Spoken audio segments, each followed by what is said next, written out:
Hello and welcome back my dear students. आप सभी को फिर से अपना यूट्यूब चैनल माँ आशा ईएस पॉइंट में स्वागत है। दोस्तों, इस वीडियो में मैं आपको क्लास 12th आर्ट के जो हिंदी ऑब्जेक्टिव क्वेश्चन पूछे गए हैं 100 वो सभी का एक्सप्लेन करने वाले हैं। सभी ऑब्जेक्टिव क्वेश्चन को सॉल्व करने वाले हैं। अगर आपका एग्ज़ाम हो गया है तो आप अपने पेपर को इससे मिलाएंगे और आपको इससे अनुभव होगा कि आपने कितना सही बनाए हैं। अगर आपका एग्ज़ाम नहीं हुआ है तो प्लीज़ आप इसको ध्यान से देख ले, समझ ले और वहाँ पे जाकर के आपको ऐसे ही क्वेश्चन मिलेगा। आपको सिर्फ वहाँ जाकर के टिक लगाना है। तो चलिए प्रथम क्वेश्चन इसको मिलाइएगा कैसे। इसको सबसे पहले प्रश्न पुस्तिका सेट कोड देखिएगा और उसके बाद ये वाला नंबर उसको ज़रूर देखिएगा। विषय कोड इसको दे करके फिर मिलाइएगा। तो ये प्रथम क्वेश्चन क्या है, देखिए 100 ऑब्जेक्टिव क्वेश्चन दिया है जिसमें आपको मात्र 50 बनाना पड़ता है। तो क्या होगा, बालकृष्ण भट्ट ने कितने निबंध लिखे हैं। तो बालकृष्ण भट्ट जी ने कितने निबंध लिखे हैं, तो इसका आंसर होगा 1000 के आसपास। उसने कहा था शीर्षक कहानी में किसने अपना जर्सी उतारकर बोधा सिंह को पहना दिया। तो किसने अपने जर्सी उतार, क्या होगा, लहना सिंह। इसका आंसर सी होगा। अब आगे है, जयप्रकाश नारायण विनोबा भावे के सर्वोदय आंदोलन से कब जुड़े थे। कब जुड़े थे विनोबा भावे के सर्वोदय आंदोलन से। तो क्या होगा इसका आंसर, इसका आंसर होगा 1957 में जुड़े थे। अब है, हारे को हरिनाम शीर्षक काव्य कृति के रचयिता कौन है। तो हारे को हरिनाम शीर्षक काव्य कृति के रचयिता रामधारी सिंह दिनकर जी है। ये ही इसका आंसर होगा। अब आगे है, अर्धनारीश्वर शीर्षक पाठ में राजा, काया और रानी। तो क्या होगा इसका, इसका आंसर क्या होगा।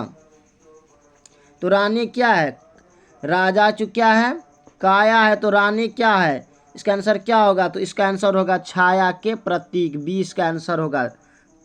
सॉरी, धुंधला थोड़ा दिखाई दे रहा है, आप अपने क्वेश्चन से मिला लेंगे। अब आगे है, सच्चिदानंद हीरानंद वात्स्यायन अज्ञेय ने कितने वर्ष की अवस्था में कविता लिखना शुरू किया। तो कब किया था, इसका आंसर होगा 10 वर्ष की अवस्था में।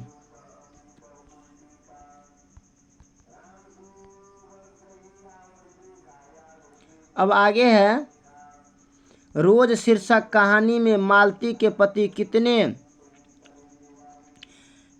कितने बजे डिलीवरी चले जाते थे। सॉरी, क्या लिखा हुआ है आप इसको थोड़ा ध्यान से देखेंगे। इसका आंसर क्या होगा, सुबह 8 बजे, सी इसका आंसर होगा। अब आगे है, लाहौर षड्यंत्र केस में भगत सिंह को फांसी कब दी गई। तो कब दी गई भगत सिंह को फांसी। तो 23 मार्च 1931 ईस्वी को फांसी दी गई है। 8 इसका आंसर होगा। अब आगे है, एक लेख और एक पत्र शीर्षक पाठ में भगत सिंह ने किसको पत्र लिखा था। तो याद कीजिए, इन्होंने सुखदेव जी को पत्र लिखा था। 20 का आंसर होगा। अब आगे है, ओ मेरे सपने शीर्षक एकांकी के रचनाकार कौन है। ओ मेरे सपने शीर्षक के एकांकी के रचनाकार कौन है। तो क्या होगा, जगदीश चंद्र माथुर। 20 का आंसर होगा। अब आगे है कि निम्न में ज्ञानेंद्र पति की कविता कौन है। इनमें से कौन सा ज्ञानेंद्र पति जी की कविता है। तो इसका गांव का घर, हमने पहले ट्रिक बताए हैं ना। अब आगे क्या है, सूरदास हिंदी साहित्य के किस काल के कवि है। सूरदास, तो क्या होगा, ये मध्यकाल, प्राचीन काल या आधुनिक काल। इनमें से क्या होगा, इनमें से कोई नहीं, क्योंकि ये सूरदास क्या था, भक्ति काल के थे ना। अब आगे है, कहरानामा किसकी रचना है। कहरानामा किसकी रचना है। तो क्या होगा इसका आंसर, इसका आंसर होगा मलिक मोहम्मद जैसी की। अब आगे है, जो सुमेरु त्रिशूल विनाशा भा कंचन गिरी लाग आकाशा, यह पंक्ति किस शीर्षक कविता से है। तो किससे लिया गया है। तो प्यारे नन्हे बेटे, ये इसका आंसर होगा। अब आगे है, तुलसीदास का मूल नाम क्या था। तुलसीदास जी का मूल नाम क्या था। तो क्या होगा इसका आंसर, इसका आंसर होगा राम बोला। डी इसका आंसर सही है। आगे क्या है, रामचरितमानस और विनय पत्रिका की रचना किसने की, तो क्या होगा, तुलसीदास जी ने की है। अब आगे है, नाभा दास द्वारा रचित कबीर और सूर पर लिखे गए छप्पय कहाँ से संकलित है, कहाँ से संकलित है, तो क्या होगा इसका आंसर, इसका आंसर होगा सी, भक्तमाल से। अब आगे है, कविवर भूषण का जन्म कब हुआ था, कविवर भूषण का जन्म 1613 ईस्वी में हुआ था, इसका आंसर डी होगा। शिवाजी के पुत्र का क्या नाम था, शिवाजी के पुत्र का क्या नाम था, तो क्या होगा इसका आंसर, इसका आंसर होगा साहू जी, ये इसका आंसर होगा।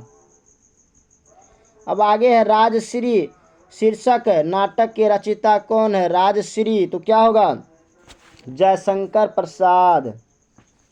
अब आगे है, सरोज स्मृति शीर्षक कविता के रचयिता कौन है, तो कौन है इसका आंसर, इसका आंसर होगा सूर्यकांत त्रिपाठी निराला। अब आगे है, बिहार के उत्तर पश्चिम कोण में क्या है, बिहार के उत्तर पश्चिम कोण में क्या है, तो क्या होगा इसका आंसर, जल्दी बताएं। तो बिहार के उत्तर और पश्चिम कोण में चंपारण क्षेत्र की भूमि है, इसका सी आंसर होगा, इसका सी।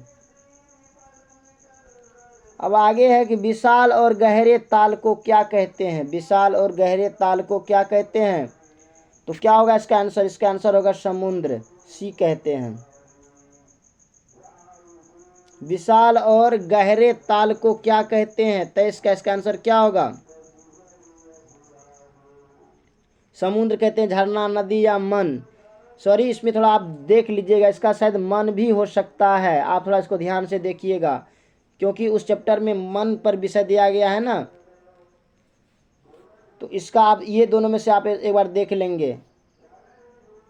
अब आगे है, मोहन राकेश की माता जी का क्या नाम था, मोहन राकेश जी की माता जी का क्या नाम था, तो क्या होगा इसका आंसर, इसका आंसर होगा हरप्रीत कौर ही होगा। अब आगे है, सिपाही की माँ शीर्षक पाठ में बिस्नी क्या ओढ़कर लेट जाती है, तो बिस्नी क्या ओढ़ करके, तो चादर ओढ़ करके लेट जाती है, डी इसका आंसर होगा। नामवर सिंह ने स्वतंत्र लेखन कब शुरू किया, नामवर सिंह ने स्वतंत्र लेखन कब शुरू किया, तो 1962 से 1964 ईस्वी में।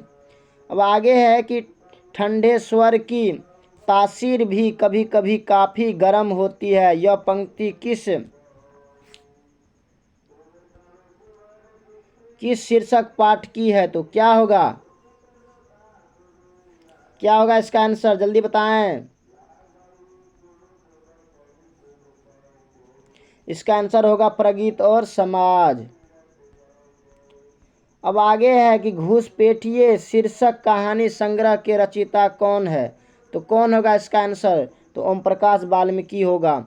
आगे है, जूठन शीर्षक पाठ में लेखक की मां मरे हुए जानवर का छाल उतारने के लिए किससे बात करती है, तो किससे बात करती है, तो वो उसके चाचा से बात करते हैं, सी इसका आंसर होगा। आगे है, हंसते हुए मेरा अकेलापन शीर्षक पाठ में नेगी परिवार के घर की बूढ़ी माँ कैसी महिला है, तो क्या होगा इसका आंसर, इसका आंसर होगा जीवन की कामकाजी, बी इसका आंसर होगा। अब आगे है कि रोमियो रोला का भारत पुरस्कार के अनुवादक कौन थे, तो क्या होगा इसका आंसर, इसका आंसर होगा उदय प्रकाश, सी इसका आंसर होगा। आगे है, त्रिच शीर्षक पाठ में पिताजी को क्या काट लिया था, तो क्या होगा इसका आंसर, इसका आंसर होगा लिजार्ड था ना, तो विषखापर होगा, डी इसका आंसर होगा 32 का।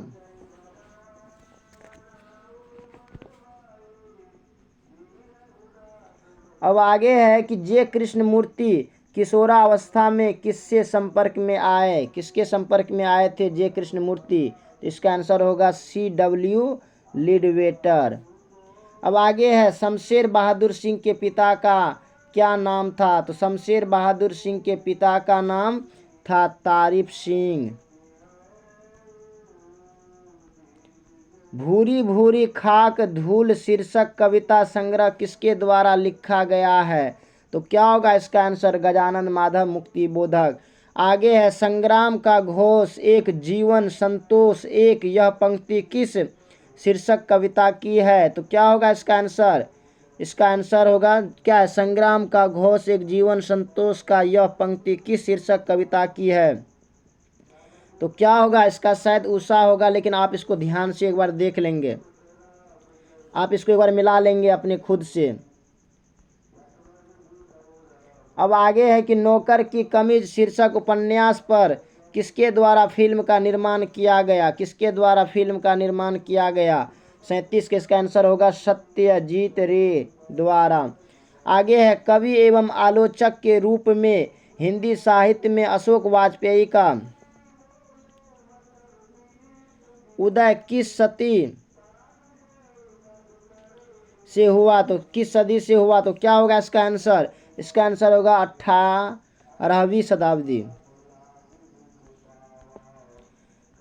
हार जीत शीर्षक कविता में किसको नहीं पता कि कितने सैनिक गए थे और कितने विजयी वापस आ रहे हैं? तो क्या होगा इसका आंसर? इसका आंसर होगा नागरिकों को। गांव का घर शीर्षक कविता में सहजन के पेड़ से क्या छुड़ाई गई है? सहजन के पेड़ से क्या छुड़ाई गई है? तो पत्ता छुड़ाई गई है।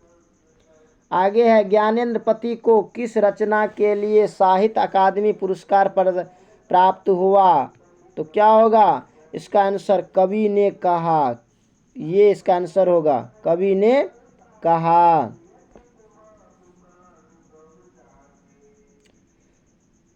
अब आगे क्या है?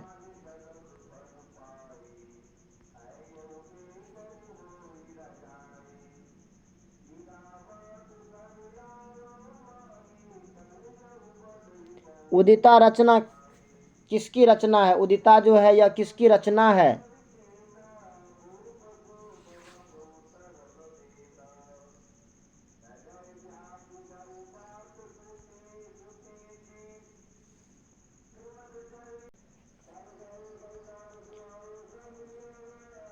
तो क्या होगा? उदिता किसकी रचना है? तो इसका आंसर क्या होगा? इसका आंसर होगा रघुवीर सहाय। 20 का आंसर होगा। अब आगे है मेरे भैया मेरे बेटे अब माँ को यूं छोड़ न जाना, यह पंक्ति किस कविता से है? तो क्या होगा इसका आंसर? होगा डी पुत्र वियोग। क्या होगा इसका आंसर? इसका आंसर होगा पुत्र वियोग।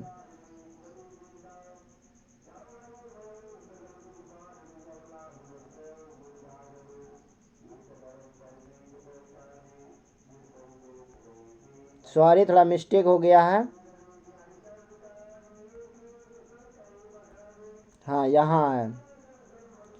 इसका आंसर होगा पुत्र वियोग। अब आगे है कि अपने लेखन में किसने बुजुर्गा समाज के चाल चरित्र को बेपर्द किया? इसका आंसर क्या होगा? इसका आंसर होगा अंतोन चेखव। 20 का आंसर होगा। अब आगे है पेशगी शीर्षक पाठ में की टोंगा फ्लेवियन की एक बीबी कहाँ रहती थी? एक बीबी कहाँ रहती थी? तो बेकांगो में। इसका बी आंसर होगा। अब आगे है कि अंटोन चेखव क्या थे? अंटोन चेखव क्या थे? इसका रूसी कथाकार और नाटककार थे अंटोन चेखव। कमायनी शीर्षक महाकाव्य की रचना जयशंकर प्रसाद ने किस पृष्ठभूमि में की है? ये क्वेश्चन को अच्छा से देखना पड़ेगा, आप इसको गूगल पे सर्च करके देख सकते हैं। अब आगे है कि कवि भूषण कहाँ के रहने वाले थे? कवि भूषण कहाँ के रहने वाले थे? इसका आंसर होगा तिकरवापुर कानपुर। ये इसका आंसर होगा। त्रिच शीर्षक कहानी में धतूरे के बीजों का काढ़ा किसे पिलाया गया? तो क्या होगा? पिताजी को। 20 का आंसर होगा। ओ सदा नीरा शीर्षक पाठ में गांधी जी द्वारा स्थापित मधुबन में आश्रम विद्यालय को किसने चलाया? आश्रम विद्यालय को किसने चलाया? तो इसका आंसर होगा पुंडलिक जी और उसकी पत्नी ने। अब आगे है अज्ञे जी ने किस भाषाओं में लेखन कार्य किए? किस भाषाओं में लेखन कार्य किए अज्ञे जी ने? इसका आंसर क्या होगा? इसका आंसर होगा डी अंग्रेजी भाषा में किए थे। अब आगे है त्व का उच्चारण स्थान क्या है, त्व का उच्चारण स्थान क्या है, तो इसका आंसर क्या होगा, दंत। त्व का क्या होगा, दंत होगा। अब आगे है तालम स मूर्धन स दम स ह कौन व्यंजन है, कौन सा व्यंजन है, इसका आंसर होगा ऊष्म व्यंजन है, बी इसका आंसर होगा। अब है दो वर्णों के मेल से होने वाले विकार को क्या कहते हैं, दो वर्णों के मेल से होने वाले विकार को संधि कहते हैं। अब आगे है कि निस्तार शब्द का संधि विच्छेद क्या है, निस्तार शब्द का संधि विच्छेद क्या है, तो इसका आंसर है निजोड़ तार बराबर निस्तार। मात्रा की दृष्टि से स्वर के कितने प्रकार होते हैं, मात्रा की दृष्टि से स्वर के कितने प्रकार होते हैं, तो 3 प्रकार होते हैं मात्रा की दृष्टि से।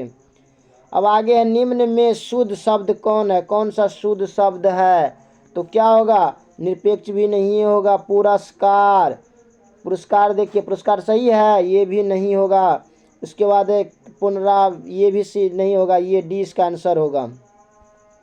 अब आगे है उत्तर दिशा कौन संज्ञा है, उत्तर दिशा कौन सा संज्ञा है, इसका आंसर होगा व्यक्तिवाचक।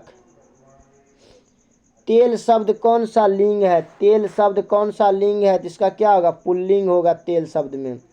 मयूर शब्द क्या है, मयूर शब्द क्या है, इसका होगा तत्सम शब्द है। मोर का जो है ना तत्सम मयूर होता है, ये होगा तत्सम शब्द होगा।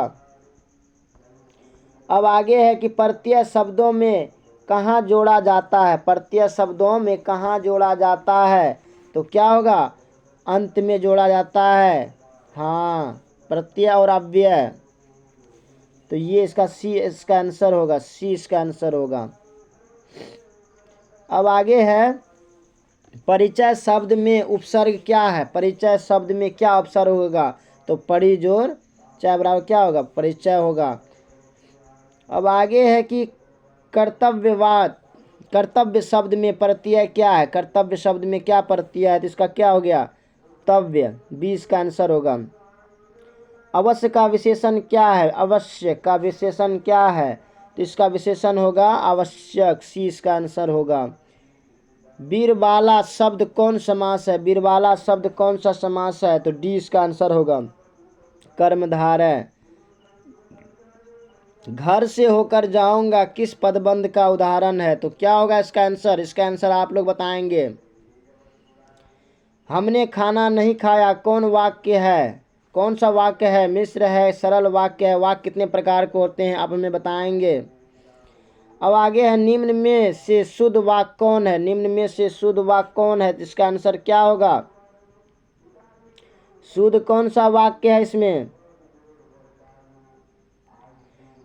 इसका क्या होगा, मैं अपनी, इसका आंसर डी होगा, मैं अपनी बात का स्पष्टीकरण करने के लिए तैयार हूँ, डी इसका आंसर होगा, डी। अब आगे है कि कमल शब्द का पर्यायवाची क्या है, कमल शब्द का पर्यायवाची क्या होगा, तो क्या होगा, सरोज, सरोज मतलब कमल होता है। आदान शब्द का विलोम क्या है, आदान शब्द का विलोम क्या होगा, प्रदान, उल्टा। अब आगे है जो देखने में प्रिय लगता है उसे क्या कहते हैं, प्रियदर्शी। अंगारी पर पैर रखना मुहावरे का क्या अर्थ क्या है, अंगारी पर पैर रखना मुहावरे का क्या अर्थ है, तो क्या होगा इसका आंसर, इसका आंसर होगा सी जानबूझकर हानिकारक कार्य करना, सी इसका आंसर होगा। काल के कितने भेद होते हैं, तो काल के कितने भेद होते हैं, तो काल के 3 भेद होते हैं। अब आगे है कोशिश शब्द क्या है, कोशिश शब्द जो है ये क्या है, तो ये क्या है, कहते हैं कोशिश करने वालों की कभी हार नहीं होती, ये इसका आंसर होगा। जिसे किसी विशेष वस्तु भाव और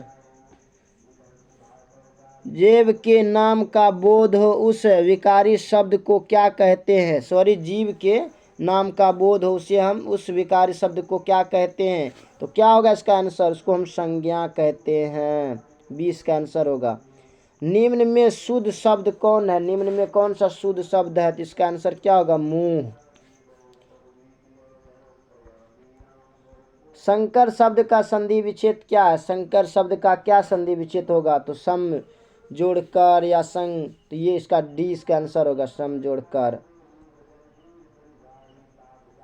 यहाँ का उच्चारण स्थान क्या है, यहाँ का उच्चारण स्थान क्या है, तो तालु या ओष्ठ, यहाँ तालु ही होगा इसका। अब आगे है सदी शब्द कौन संज्ञा है, सदी शब्द कौन संज्ञा है, तो इसका होगा भाववाचक। सर्दी, सॉरी सर्दी है ना, तो भाववाचक ही होगा, आभास ही होता है ना सर्दी गर्मी का। जीव शब्द क्या है, जीव शब्द क्या है आप हमें बताएंगे। जीव, तत्सम, देशज, तत्भव या विदेशज।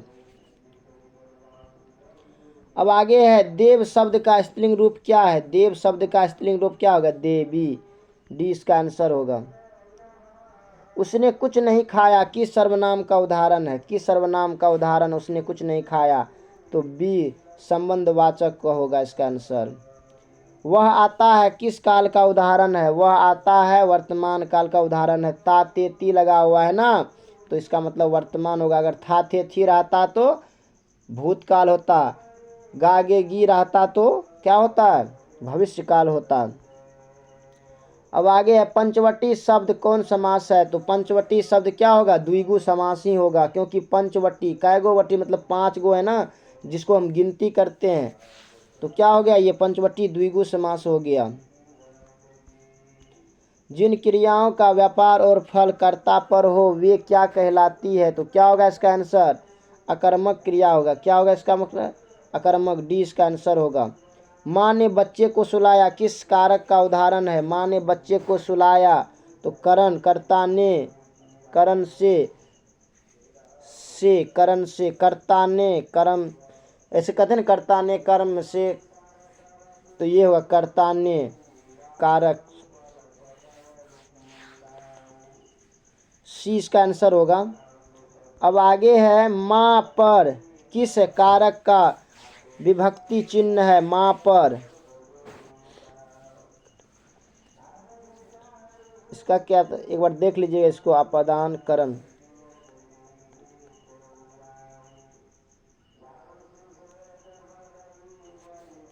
इसका सी ही आंसर होगा। अब आगे है कि में पर किस कारक का विभक्ति चिन्ह है, तो कहते हैं कर्ता ने कर्म को करण से, संप्रदान को के लिए, अपादान से, संबंध का के की, अधिकरण में पर, अधिकरण, इसका आंसर बी होगा। अब आगे है प्रत्यंग शब्द कौन समास है, प्रत्यंग शब्द कौन सा समास है, प्रत्यंग तो क्या होगा, अवयवी भव, प्रत्यय लगा हुआ है ना, तो अवयवी भव समास होगा, प्रत्यय लगा हुआ है। अब आगे है ध्वनियों के मेल से बने सार्थक वर्ण समुदाय को क्या कहते हैं, इसका आंसर क्या होगा, इसका आंसर होगा डी, शब्द कहते हैं। मिट्टी का तेल किस पदबंध का उदाहरण है, क्या होगा इसका आप बताएंगे। अस्वस्थ रहने के कारण वह परीक्षा में सफल न हो सका किस वाक्य का उदाहरण है, तो क्या होगा, यह संयुक्त वाक्य का उदाहरण है, सी इसका आंसर होगा। मुख शब्द का विशेषण क्या होगा, इसका क्या होगा, मौखिक होगा, सी इसका आंसर होगा। अब आगे है विद्यमान शब्द में प्रत्यय क्या है, तो क्या होगा इसका प्रत्यय, मान होगा, क्या होगा, मान होगा, डी इसका आंसर होगा। अब आगे है गैर शब्द कौन संज्ञा है, तो गैर शब्द क्या है, व्यक्तिवाचक है कि जातिवाचक, तो व्यक्तिवाचक है। अब आगे है कि रामायण शब्द का संधि विच्छेद क्या होगा, सॉरी ये क्या है, गाय, गाय सॉरी ये जातिवाचक होगा, गाय क्या होगा, जातिवाचक होगा।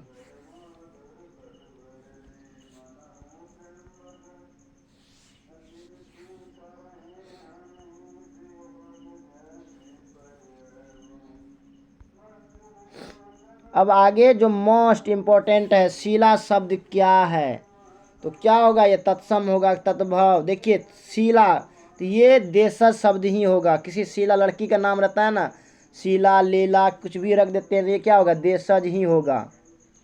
तो दोस्तों आज हमने हिंदी का पूरा कंप्लीट करा दिया। अगर आपको ये वीडियो पसंद आया होगा तो अपने दोस्तों को भी शेयर करें। अगर आपने अभी तक हमारे YouTube चैनल को सब्सक्राइब नहीं किए हैं तो प्लीज़ सब्सक्राइब करेंगे एवं बेल आइकन को भी दबाएंगे। बाकी thanks very much, all the best. फिर मिलते हैं आगे की वीडियो में। जय हिंद।